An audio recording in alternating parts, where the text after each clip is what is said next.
Baron, but Lulu's so much more likely. So there we go. Lulu locked in, All right. and it's going to be that Nautilus in the jungle. I gotta say, Clayton, if we are looking at this game, this might be one of the best opportunities for IMT to find a win so far. What you would expect as Tactical continues trying to play aggressively, utilize that range.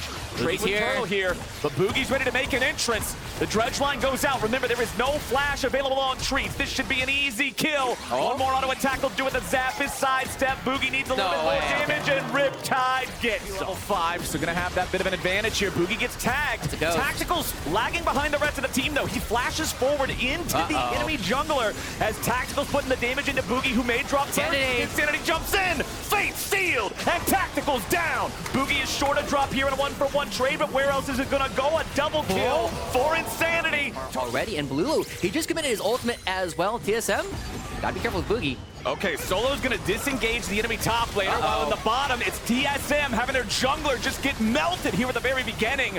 Immortals brought more dudes in TSM. 12 minutes in the game, so don't be expecting any fast soul stacking, even if they can go 4-0 on that score.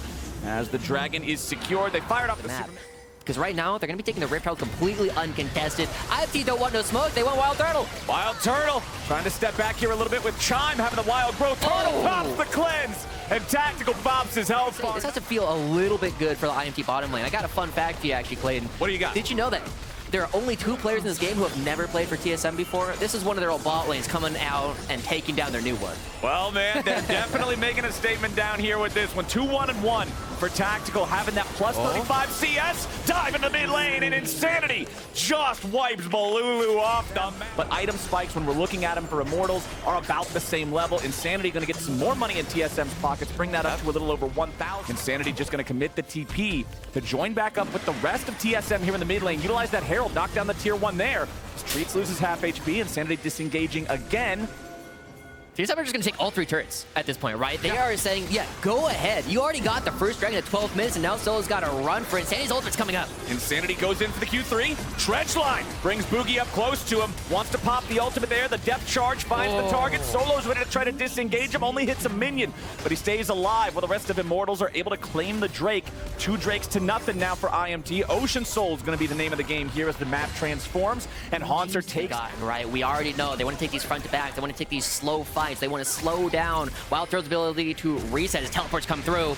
Insanity off to the side here, finds Kenvi and Balulu thrown up into the air. Fate sealed, interrupts the Vel'Koz ulti, and now Balulu could be in some serious danger. He tries to get back away, but Turtle's got the damage. Treats is next in line, and it's a double kill back over to Jinx. Kenvi and Solo with Tactical head for the hills, and Boogie's gone fishing and landed him a big one. Solo's got no way home, and he'll be sliced and diced by the Ruthless Predator. Boogie of that pit. So TSM, they're not afraid of this whatsoever. Immortals know that they cannot go into neutral territory. They cannot walk into this fog of war, and they cannot... Take some space, because TSM are the ones hitting the Baron. TSM going after the Baron as Kenvi leads the charge. Boogie's stuck here in the front, and Balulu backs him up with some artillery fire. Insanity's into the back, but he's about to die. Oh, the damage flies out. Turtle's going to take down the enemy jungler, but they've lost Insanity. Immortals come out on top here in this trade, and it's exactly what you were talking about. TSM overdive. They send Yone into the back, but he's alone, and he's focus fired down. Yeah, and he does it in this choke point. Hunter got to be careful too. All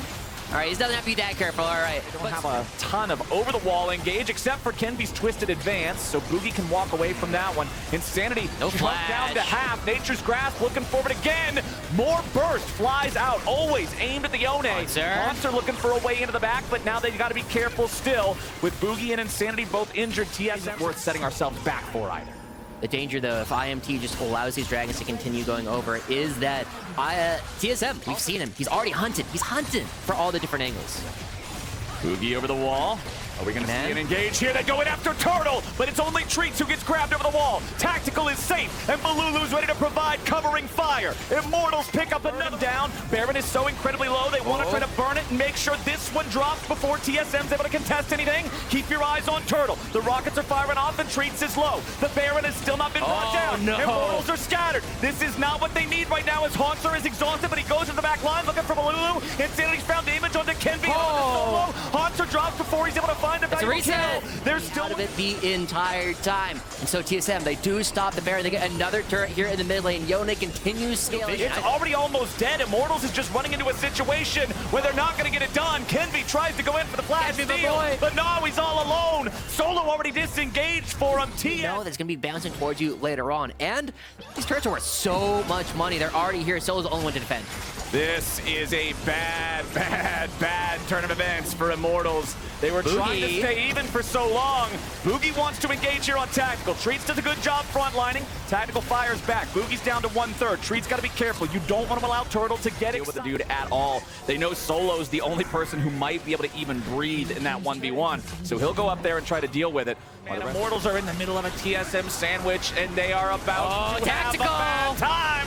Lulu gets engaged on Boogie's ready to find his way onto the Vel'Koz now. Haunter fighting too. He's on to Tactical, but he won't get the kill. Immortals might be able to turn it back around now as Boogie dredge lines into his own demise. Chime and Turtle barely escape. Insanity ready to join back up with these guys, but Solo's gonna do the same. But Lulu, he has no Zhonya's, and Solo missed the ulti. Insanity's looking for the backline here yet again. He tries to lock up 3, but he won't get anything. The Drake goes over to the ulti. Solo backing away now.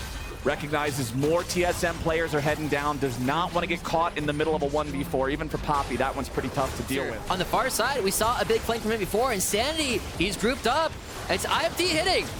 TSM are going in for the play. Let's see what they can find here. Insanity gets chunked a little bit, but Solo gets chunked more. Now Insanity locked down here. The Nature's Grasp goes into the back line of the main field, but he won't find a good target. Boogie now focused out next. Stopwatch keeps him alive. Insanity and Solo fighting off to the side as they lock down Kenvi. He tries to use his grasp back onto the Baron, and he stays alive for now. Balloon won't get the kill. They need him with TSM. Turtle's unstoppable. He's excited, and he just can't hide it. The Jinx shuts down Tactical's Kog'Maw. Insanity takes out Balulu. Immortals, they were so close, but no cigar. Oh my god, so many people on blinking health bars on both sides of fight, but TSM are the ones that come out on top. They're going to continue putting IMT down, and this might be the turnaround of their fortunes, right? TSM, 3 games down with Ruby. They lost 1 Sandy before. This would be a 4-game losing streak. Now they're coming around. They get their old mid laner coming right on back. He brings something out a little bit unique, and he is picking up exactly where he left off. Even though they got the one player, he and Haunter finally teamed up that fight.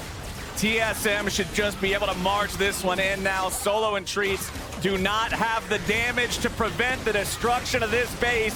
Treats throws up the Unbreakable, but it won't live up to the name today. Insanity cuts him down. Turtle's excited from taking out the turrets, taking out the champions, and taking out Immortals. TSM take the game. A big turnaround for TSM. It's Graveler, I choose you. You just make sure you lock down all of these squishy marksmen in the backside. You throw in the Malphite, you throw in the Rel on top of it, man. It's scary stuff. And hey, I actually feel...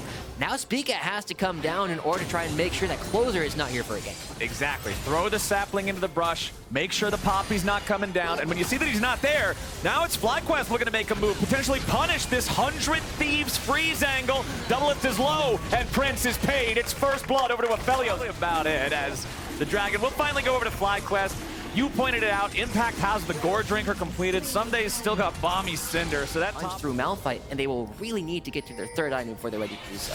Vikla going in, but a nice shuffle from Quid knocks him back into the turret. Vikla just sends him a freebie. Quid outplays him and slays him, baby. The Azir just said, what are you doing? Shuffles him back into the turret for free money. I mean, we basically saw that happen before, but this time the difference is Vikla doesn't have flash. He tried to do that in the mid lane, and he wasn't able to get anything done. That's so much pressure now on the map for 100 Thieves. As Someday, he's got to run, but he's fast. Run away, Someday. Get out of there. Okay, Impact popped the Dominus. Not a whole lot of value to be found, really. Busio wants to get Prince. Well, there it is, Nashor's Tooth, just for some extra DPS. As the top lane tier 1 turret will fall. It's what you said. When Tristana's left alone with a turret, she's going to take the thing out. Impact at least gets his Demo proc on the bottom lane tier 1, but now he's stuck around a little bit too long. There is no Dominus. Chains of Corruption fly out from Double Lift. They tag the enemy top laner. Impact is not long for this world. That last arrow is going to find him, and Double Lift gets paid.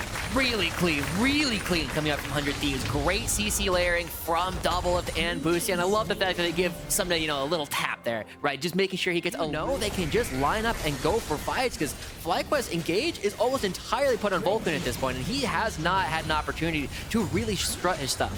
Speak of firing off Nature's Wrath. Vulcan right beside him. Closer wants to get rid of one of them. He knocks away the Maokai. Impact now looking for a little revenge here in the bottom lane. Dominus is ready to go this time, and Double Lift is gone. Impact picks up the They had for themselves earlier on. I'm starting to be a little bit worried. I was expecting 100 Thieves before this game to actually kind of drop it. I was expecting Fly start on their terms, whereas on the blue side, yeah, this team was like, well, yeah, you can come right on over. We're going to group up as 5. forward there. You can see Prince just still working on the Hex Drake. Easy enough. As long as you've got the red gun, you can keep yourself perfectly topped off, take no real meaningful damage from the thing. So there you go, second Drake of the game for FlyQuest. Quid's at least gonna get something back here in the top side, take out that tier 1 turret, bring the gold lead back down below 1,000. More poke chance. They will absolutely just stand here and dare FlyQuest to go. Someday goes in, and a beautiful follow-up from the Magnet Storm of Busio. They instantly kill Prince, but Impact looks for the entrance off to the side. Oh no, man, that was not what FlyQuest needed. Vikla at least gets one, but he's gonna die in response. Someday lives with a bomb to come out. Yes, it will. It's a 2 for 3, making a 2 for 4. 100 Thieves might have just won the game. Wow, 100 Thieves Someday started that off. You just old people underneath the turret says, I don't care. We're not waiting for you. We're getting to start. They're gonna be looking to hit the inhib as well. They're teleporting. But is the game just over? It's only Vulcan that's alive. Prince is up in 10. He's gonna have to try to defend this. Quid does have the Emperor's Divide. Poppy ultimate just used as a threat. First Nexus turret dropped. Second Prince Nexus turret targeted. Prince decide is still making a choice. Yes. And so if you're saying, all right, we're just going to let this one go forward here, then 100 Thieves see the opportunity. Yeah. They make the move. They get rewarded. And now 100 Thieves trying to boot people away. Yeah, Closer just threatening that ulti again. As long as he walks up with that, the rest of FlyQuest knows that they cannot risk getting engaged on in what would be a 5v4. Or be going back, getting another dragon for themselves as well, tying FlyQuest up in that one. And I know we started off this game for FlyQuest to put themselves in a position of even or better. And 100 Thieves, they know that. Someday is just tanking up this turret in its entirety, and Spica knows that the one fight they find needs to be something where they are determining how it actually happens. It's part of why he's been waiting on this side for so long, and here's the ultimate. Nature's Grasp is ready to go. Closer using that Poppy ulti, but the engage is nice! Vulcan finds the damage, Busio ready to counter attack here with the Magnet Storm, and Sunday's into the back line, Vikla's already down! Impact popping the stopwatch here with the front, trying to survive as 100 Thieves will slam the enemy Croc! They will find a double kill on Double Lift! And it's Spica and Prince, the only two still breathing. You got Busio, but you still got Double Lift and Quid just free firing from the back lane the entire time. Double teleports, one in the mid lane, one in the bot lane. They want to have both waves going through at the same time. These inhibitors are already down, and this should be the end of the game. 100 Thieves ready to send this one home. Closer's got the ulti. Spica's probably just gonna die anyway. Yup, they'll knock away Prince. They'll kill off Spica. 100 Thieves are ready to start the second round robin off right. Prince won't even stay alive. It's an ace and a win for 100 Thieves. 100 Thieves, we had a surging FlyQuest coming in. And you know what? Rumble is a great answer for both. You have team fighting power with that equalizer, and you are magic damage. You get to pretty much get the shove in on Malphite every single time. I mean, it is generally speaking, if Tristana is able to free fire during the explosive shot, as Santorin going to be spotted, Armeo's down here. I think it will just dissipate, but we'll give it a moment and see. Is that, you know, if you're both just trading autos during the explosive shot, Tristana wins like every matchup. Armeo landed the Rootmaker. Tomo is forced to flash, and they've already committed multiple members, but Ayla might just go down for the punish. This Ignite and Santorin flashing in, but it's Unforgiven that gets one right on back. Armeo now looking for one more Rootmaker, connects it, and that is Unforgiven. Armeo on the board for 2 kills. An Evil Genius situation probably means you're already dead, especially with no flash. So we're back again to square one with Dignitas, seeing if they can lane up against Unforgiven Ayla now that he has a little bit of extra damage. And I'm telling you, Azael, Unforgiven just says, hey, we want. You know, JoJo is going to be really difficult to deal with at that poke too. And they get the Q flash into the crash down on the Tomo. He still has a flash to play with. Already used the satchel charge, trying to wait it out until the bitter end, but he realizes it's too late. Trying to turn an advantage into even something more. Revenge shoves in top, gets an advantage there, brings it towards mid, right? This is really some of the hallmarks of a great team, of a team that's coming through. And Unforgiven's untouched, and that's where it really, really becomes difficult. Maybe a move here in the mid lane. Ayla gets interrupted here. Magnetstorm keeps Diamond and Santorin in there. Tomo from downtown throws a Mega Inferno Bomb. And the fact that Ayla doesn't have flash, maybe gets out alive, but the shield, it's still not enough. Santorin gets the last blow.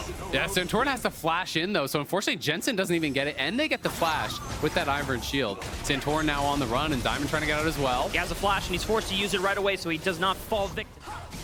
And at this point, I have to hold that thought. Santorin's gonna look for something. As soon as Rich goes in with the ultimate, Revenge has got to know that someone else is here for the play. Revenge still has a flash to play with, but Revenge is gonna wait it out until the very end before flashing away, but Rich is just right on top of him, and he does not have enough damage to fight right on back. Jojo has teleported in. I don't know if he's gonna be able to find a return kill here, but he punts him right back with the hammer blow. Shower and Shock Blast, and nice auto attack on the last bit of it. Jojo ensures that Revenge does not go down without at least a return kill. Yeah, Jensen in trouble now, though. And he's gone, and it's just not even a chance. Dignitas maybe, because anytime you try to push up, they can just wrap around and flank you. Yep. Equalizer, Magnetstorm from across the wall. It's just here. If Dignitas do commit, there is a really good angle for a turn. Revenge has ulti, so does Ayla. Here they go! And he's already in there. Magnetstorm on the 2. Jensen is stunned up, and they've got another one. CC lockdown. Ayla's taking a lot of damage. Rich answers back with the unstoppable force onto Armeo, but he's got the shield, and the Equalizer's going to split up the fight. It doesn't really do a lot of damage to Dignitas, but it just forces him out. The Shock Blast is what's really going to be kicking Dignitas back, but Jensen still has the teleport, so he can recall, he can come back, and it looks like Dignitas might be able to actually fight for this dragon. Yeah, Santorin was an absolute hero in that fight. He actually ejected Revenge, so he couldn't get the Equalizer down when Ayla went for the engage, and that was really the big game changer there, as it's a trade of flashes. Yeah, Jojo without a flash means he cannot step up as safely anymore, and yeah, this dragon just belongs to Dignitas now. Yeah, it's looking that way. As Jojo's going to go back to base. He does have TP, so maybe, yeah, they are going to cancel some recall. So Unforgiven is staying around. They want to see if they can threaten, but Jensen is back. Jojo's TPing to the pit, so they're going to send it. That is bold, Jojo. I don't know, but it's enough that Dignitas, they believe him. They're like, hey, we don't want to deal with this guy, and that dragon just goes right on back to Evil. You knocked them off the map. It doesn't mean that they can just come right on back, you know? Yeah, absolutely. I mean, Sig's ulti's going to land. Oh, good God. Jojo's gone. If the Equalizer comes down mid, I mean, they could just tank the tower and probably kill this with Satchel. Yeah, so just going to walk up. They do get that. But that's preparing for the top side absolute control right before Baron spawns in 45 seconds. Gonna go for the turret first, pushing Jensen and the rest of Dignitas, or how many members are on this. They've already watered it up with the brush, and the Equalizer goes right on down to Diamond, and Santorin is looking for the Keeper's Verdict. He's gonna find Ayla, so it prevents one flank of the side, and they turn right onto Revenge, and they blow him up. No chance to use the stopwatch, no chance to use any stasis. Jojo trades one back onto Diamond. Rich flashing in for the Q slow to see if he can the flank. It's 6,000 HP. Santorin, can he get in range? And they're starting to peel off of it now. And Ayla looks for the Magnetstorm, but no one gets hit by it quite yet. Toma's able to get out of the way with that flash. Jojo Pion is now looking back onto the fight. The front line of Dignitas trying to get closer and closer to Unforgiven, but they can walk right past him. They're trying to take out Armeo. Jojo Pion absolutely just destroys Toma and shoves a giant dookie on his face. And the Evil Geniuses now have to look for Jensen on the back turnaround. And Dignitas, it might have looked good at the beginning of the fight, but they completely get eviscerated. Whoa, Jensen turns one right back on Jensen. Gotta dodge the Shock Blast. We'll see if he can do it. And Revenge is gone now. Jojo, he can't keep up unless he... Oh, but he ends the Shock Blast of Doom. And Jensen goes down. Hey, you know what? It was the first thing that came to my mind. I didn't expect that. I might get a talking to after that one. Let's not harp about it. Look at the fight. So we can watch the fight one more time. And this is what I'm talking about, right? They go on Tomo. Tomo flashes out to safety, but like, what is his contribution to the fight after that, right? Not a lot. Is that chase down? We're back to live. EG onto the Baron here. Dig trying to force their way in. Equalizer is going to separate the pack once again. Rich finds an unstoppable force on a Jojo Film, but he goes golden for the stasis, and Ayla answers back on the Magnetstorm. He gets blown up, but they trade one back on the Diamond. Jensen's off again. This could be a huge moment, but he only gets one kill. Jojo Pion, is he going to die? No, he has the shield from Armeo, keeping him alive. Tomo is gone. Unforgiven goes into the air. The slam from Santorin. Oh, Santorin trades it back. This was a banger, all right. Evil Geniuses. It is so difficult to really push the Zai out of this fight. You have to fully dive onto someone on the EG side. It can't be Unforgiven because of the Zai ulti, so... Oh, Rootmaker finds one. Rich finds another answer onto Jojo Pion. The Mega Inferno Bomb lands a lot of damage, but he gets shielded up, so Jojo Pion can still stay in this fight. Jensen has already traded back onto Ayla. Teleport comes in. Revenge has now entered the fray. But that's why Jensen isn't even moving over. He's just going to commit to going bot, going to push out that wave, maybe try to threaten the tier 1 or some sort of a trade. Tomo heals the Equalizer and to get shredded. by Unforgiven. So, compositionally, I think it's just going to be really difficult for them. You can try to play side lanes with Jensen. Going to be grabbed here by EG. I mean, at least for Dignitas, they are trading a tower on the top side of the map. The Equalizer and Evil Geniuses are still trading on the up with the third Dragon Take. Yep, and you can see Unforgiven does pick confident that they can make the turn happen. Ayla is setting himself up for a flank position, and there's nothing that Dignitas know about Ayla coming in from the back line. Ayla's finally shown, and he's going to look for Tomo, but Armeo and the rest of Evil Geniuses are going to turn right onto the back line. Jensen is stunned up. Huge buster shot puts them all away, and Jensen gets out alive. Tomo can run away from this fight, but Jensen might not make it out alive. The redemption clips him. Does he have one more jump? Yes, he does. Oh my gosh, he's gonna actually get out alive, but Unforgiven is looking for Tomo, but he gets the flash out. Evil Geniuses are able to get the berry, but Jensen! 5v5, it's just not gonna happen. EG have everything they need to close this one out here. We'll see. They're marching forward. They have the man advantage. If they can get another kill, it could just be over. Rich doesn't have unstoppable force. He can't get out of that one. Unforgiven roots him up with the blade collar. The inhibitor will fall. They have two Baron cannons that they can empower, but it looks like they're not confident to end this game quite yet. But Jojo Pyun has the teleport. I could be wrong. They're going to look to destroy as much of the base as possible if it's not the game end altogether. Yeah, at the very least, they're going to get double inhib. They do TP Jojo in. And now they are, moving forward. They have double waves here. You want to Baron them both up, so someone's got to move up towards that mid wave and really start to keep that pressure piled on. Rich is not up for 20, so I think EG could stay around. They find a hook on Unforgiven. He has the Feather Storm. Can he get out of this one? He doesn't even need to use it. He just kites it right on back. Santorin is destroyed by Unforgiven. Jensen falls as well, and that should be enough for Evil Geniuses to walk this one in. The Equalizer blows Tomo off, and he's forced to run, and there's nothing they can do to save this base. Rich is back up. He has unstoppable force. Does he have enough damage to pack it in with Tomo? But no Mega Inferno Bomb, and Unforgiven is just going to flash forward, tries to push him off. They look for the tower. Rich, one last attempt to delay this game, to stall this one out for Dignitas, but Evil Geniuses completely eviscerate Dignitas in the end, and will take the win. EG get another win here. Gonna move to 8-2 now. A great start. It's his highest win rate champion, basically behind like Nidalee and some of the highest win rate champion besides the champions that are yeah, highest. I thought these were gonna have lower game counts when I looked at the other ones. I'm like, actually, it's 16 games in Nidalee, so he's just good at carry junglers as well. But Cloud9, they're the fastest Dragon team in the league, keeping that one up, snagging an Infernal. C9 looking for a contest, but I don't think they're seriously gonna do anything. Cavani flash down in the mid lane. At most, it's gotten Gory a little bit of CS, but down, just right before the timer, they get the Cataclysm down. He's got nowhere to run. I may have jinxed it for M&S, but for Golden Guardian, time spent on doing the Dragon XP as well. Yeah. He was when you're sitting around mid, you are leeching XP pretty heavily from your mid lane. So I think he actually soaked a lot there. Oh, the all out, that might have been dangerous for Fudge, but he turns right on back. Then the Topho Strike cast, but it's not enough as Blabber comes in to save Fudge, and they get not gonna feel confident about trying to follow the all in.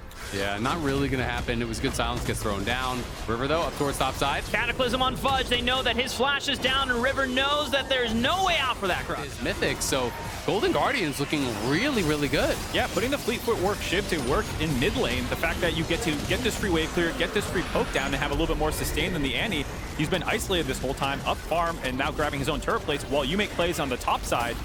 Huge stuff out of Golden Guardians here. 3,000 gold in the lead with what we thought was going to be a dominant. Stixxay away from the losing lane of Berserker and Sven. It's almost very similar to what Evil Geniuses did in spring 2000. You called, and so I think River was scared of getting stunned up under turret and ending up in an enemy jungle and ending up in a 4v2. So looking for M&S. That's his flash gone. Cataclysm, but Huhi with a flash, Glacial Fissure under the tower, and Stixxay with the green gun has the long range. Golden Guardians, the huge snowball. C9 looked like they were just poking around there. Fudge had TP, but actually stayed on the bot side, continuing to push. You can see Fudge moving over. Sven trying to move down and get some vision, but it's M&S in trouble. And M&S still doesn't have flash from before, so Licorice is taking this time. However, it's a stun from the anti-Tibbers, and Blabber's coming in, but he didn't even need Blabber there. M&S fights him all by himself. I mean, you go all out. You're disrespecting that damage. He still had Tibbers after that. So you're by Licorice, feeling himself too much, maybe thinking, even if he was able to find that kill, you have Blabber coming up because they were not contesting the Dragon. Oh, Glacial Fissure lands onto Blabber, but he still has a flash to play with and Heartbreaker, so he's not in real danger. It just guarantees that the charge goes undeterred. As Cloud9 maybe teleporting to the bottom side of the map. Fudge could be in danger, needs help taking out Gory here, and M&S is teleport right on in. He doesn't have flash. And he doesn't have a stun available. And then Gory's pushed off. It's going to be armor stacking, it feels like. You can see Thornmail, Iceborne. The Annie is behind, and that's the solo AP threat. So if Annie is behind, well, you just kind of stack armor and run at the Draven. He already has a Last Whisper just Play through sides. That's going to force Cloud9 back further. You know, make them be late to these dragons, but they are looking for a fight now. Blabber went way too early. Yeah, and he has Flash and has Heartbreaker, but he still might be punished by it. River waits until he uses all of his cooldowns before committing with It's the just a two-man start here with River and Stixxay. Berserker's walking on up. Sven and gets vision into the pit, but they don't have a smite to be able to contest it with. It would be a miracle if somehow Cloud9 stole it, but River, if he has smite, they should be able to take it out. But Berserker cashes out as Hui was trying to give his life so they could guarantee the Baron, but giving a kill to Draven might have spelled disaster for Golden Guardians, even if they get the Baron buff after. They've lost 2 members in the trade. They're going to look for more, and Stixxay's got nowhere to run. That call might have just been what the end of Golden Guardians been, as Cloud9 surge. Start out this dragon. And now it is less dangerous for Berserker to die in these fights because he's already gotten the big cash out from the first 20 minutes of the game. Golden Guardians still have Baron buff on 2 members here, but they want to fight this dragon. They want to push Cloud9 off. 4,000 HP on it already. Blabber has smite available. Can he clutch it out from River? The EQ comes in. Blabber secures it, but a cataclysm of multiple members of the Cloud9's backline. Stixxay surges forward, but Fudge pushes him off. Berserker's already taken on the fight. It's up to Blabber if he can look for the resets. He's now a prom. He's really taking, but he needs to look for more. Finally trying to find River, but Fudge gets taken out, and Stixxay still lives to take out Fudge. Tier 2 tower here either, so Stixxay's going to be able to take mid. They're just going to continue chasing Blabber, and they can get... I mean, you can hear the comms there as we're going to Sven die. You know, we just saw him in the replay have to blow his flash. Good tracking of summoner spells and cooldowns right there. Being able to jump on both backline members of Cloud9 and kill them, and then Stixxay Play against the Cataclysm. And River has definitely been the MVP for Golden Guardians this game, just using the Cataclysm to exquisite combos and timings as M&S is forced to use the Tibbers because he knows that River was looking for another engage. Fissure onto Fudge, he's got no flash, that Crocodile's dead. Perfect tipper out of Hui there to catch him right on the end. Berserker can't walk up and start audioing him, or he's going to be the one that gets ulted, and he's going to have to flash out. So M&S just has to drop Tibbers really early on. They're trying to clear out this wave with the Tibbers, but it's not going to happen. And now with Fudge down, Cloud9 has got to run here. No way they hold this inhibitor. Blabber is, I don't know if he's looking for a flank with these portals, and they already allow them to get Baron. I think if you give them Baron for free, you're never going to get access to that dragon. So Cloud9 going to try to make something happen. Berserker is way far forward by himself here, though. This is dicey. Does have flash cleanse this time. You gotta be careful. I mean, it is taking a while for him to actually put damage into Licorice. It's one at a time. Blabber goes in for the steal, but it's secured by River, and the Cataclysm is gonna seal M&S in his doom. Berserker's still alive. Can he carry this fight? Does he have the damage where River's just frontlining it? Gory just dodges right past him and takes out Sven, and without Sven, there's no healing for Berserker. There's no Berserker. There's no way that Cloud9 wins the fight. Golden Guardians are answering back. Golden Guardians win the game with an ace at Baron. They have a mid-wave they can meet up with, finally answering back against Cloud9. 10K gold lead, only 27 in. Cloud9 went all early game, and Golden Guardians had all the answers in this one. River playing an amazing Jarvan game, showcasing why he was so feared on this champion for so long on Dignitas. River popping the GA for good measure because he didn't even need it in that last fight. That's just how huge he was. And Golden Guardians finally answer back, showing Cloud9, you need to respect us this year. Golden Guardians continue their march. Okay. Yeah, I mean, just throw down the gauntlet. And now you're opening up another win condition for Team Liquid. If you're not winning through the team fight, which Energy have really more chance of this not coming through. I mean, there's no ghost from FBI. He would have to use Flash preemptively to dodge out on the knockup. They already used the Mega Fireball kick to stop poor JJ in his tracks, but poor JJ's taking up one more turret shot. He will go down, but First Blood was already given over to Team Liquid, but that's White gun here on Yan. It's a pretty easy take for TL for that first dragon. It is a fast one as Harry's gonna get scooped. But he has the backflip to be able to return to his Twilight Shroud, and he has the perfect execution for the second cast to get out, so it's just an ult for ult. They respond with the flash, or he's toast, right? If you get stunned against the wall there, you're definitely dead. And Pioshik is going to show up for the counter gank and Contracts with no flash.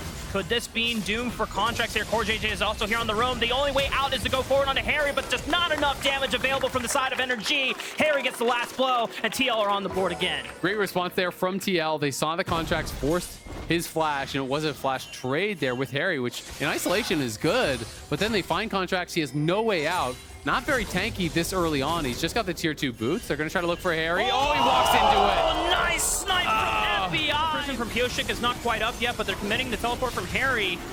I mean, if Energy would want this, they would have to also spend a TP from Dokla. He's not going to use it. He is under pressure from Summit. So that is the second Dragon over for Team Liquid. They want to look for the play, but great flash from Yon, dodging out on the Emperor's Divide from Palafox. Contracts using his own flash, locking up Pioshik, the Breath of Life, giving space for the rest of Energy so they don't get collapsed on by the rest. Yeah, and that's why FBI felt so confident to just walk up and start hitting cores, because Ignar was coming down. He knew the collapse was in. Palafox on the roam as well, and here's Contracts. And Contracts is just everywhere this game, and when it comes to the bottom side of the map, he forces the quickness out of Core JJ, and they're going to lose that bottom side turret.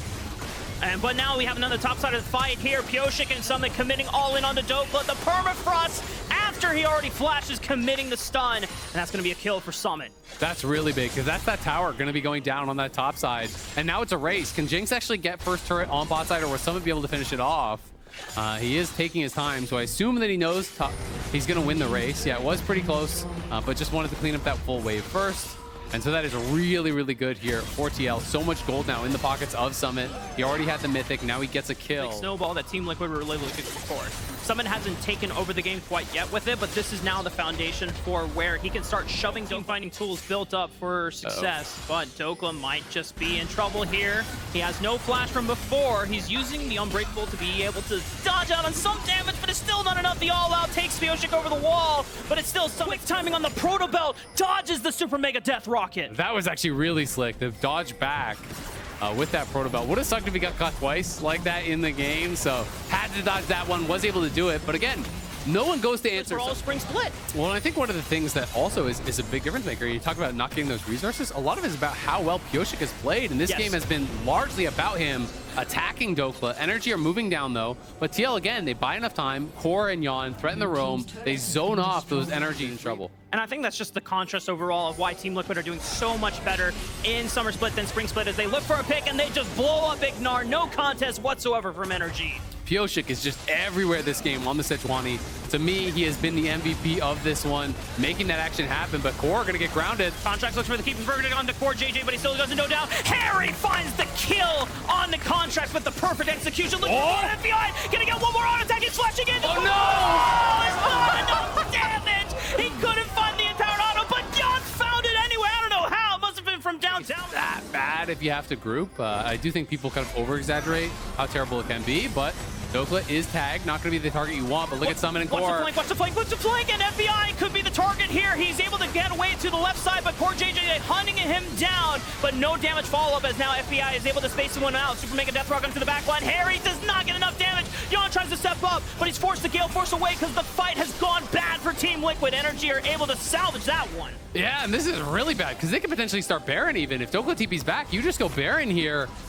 There was just no reason that they had a hard force on this play. You know, you can continue playing through sides. You're hard winning side lane. They force the 5v5. They miss execute. And now TL may have just thrown away their lead, but Pioshik is still alive, has flash, has smite. We'll see what they can make happen because Summit's back. Yeah, teleport came out from Summit, but Pioshik can't get into steadfast presence. Blocks it. Great execution from Contract. Secures the Baron. Pioshik tried to flash in at the last second, but they bought and just push those waves. TL will move to Soul Point, though. They grab their third dragon here, so just one off the Soul now. They're still in it. Looks like they're just going to commit down towards bot side and just say, all right, we're not going to defend the tier 1, probably not even going to defend the tier 2. We're going to try to get some sort of a trade, but racing Baron also doesn't usually go very well. Let's see what will happen. Palafox doesn't have teleport, so he's just... There's all of these tools, right, that you have to actually get through, not to mention the steadfast presence. Palafox looking for Harry, is going to scoop him out. Emperor's Divide already used. Harry using one cast of perfect... but he gets clipped by the steadfast presence. Contracts has been on fire, and being able to pick off mobility targets, that's a huge pick. Yeah, that was really, really big, and they're going to continue the push here. We'll see, is there going to be an answer from TL? They have no TP. They do have Pioshik and Core behind them, but on the other side, it's just kind of these guerrilla tactics, hit and run here from Summit, trying to get more attention drawn down to him. But Yon is back. FBI stepped up way too far. And the Glacial Prison lands true, and Ignar was not there to get the Breath of Life cleanse off. That was a free FBI pick, and Yon just wipes house on Energy.